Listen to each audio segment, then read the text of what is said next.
A journalist can only cover what they can access. And because I stood up for my right to access police interactions with vulnerable citizens, I am being punished. A criminal charge simply for doing my job. We at Women Press Freedom would like these charges to be dropped against Brandi Morin. We do not think it is healthy for Canadian democracy to have law enforcement institutions get in the way of journalistic work. Their job is to allow journalists access and to get out of the way of independent news gathering, which is a process necessary for a democracy. Research shows that arresting reporters serves as a blunt form of censorship. A journalist in handcuffs cannot get their story out.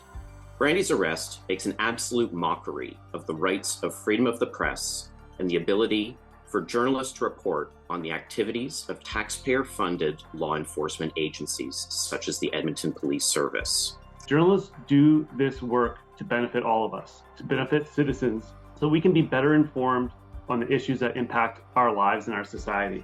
Brandi Morin must not be prosecuted for doing her job as a journalist. There's no justification for infringing on her rights as a reporter and the public's right to know what is happening in their community. And the elected representatives responsible for this police force, namely Edmonton Mayor Amarjeet Sohi and his city council and Alberta Premier Daniel Smith, need to explain to the public how this happened and what they're doing to ensure it never happens again.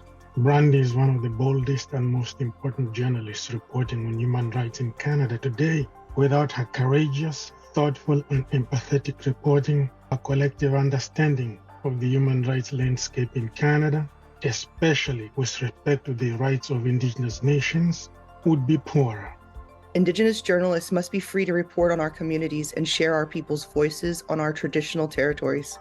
Storytelling is an inherent right and an integral part of our right to self-determination, which must be recognized by colonial settlers and their entities. I've been a journalist full-time for nearly 15 years, and I've been telling exclusively Indigenous stories for 11 years. I am committed to telling the truths of the stories of Native communities. I pray the Crown will come to its senses and throw out my criminal charge, because if it goes forward, it's a trial that will test and shake the innate principles of our democracy that we all hold dear. And it's a terrifying indicator of the dark places we're headed as a society.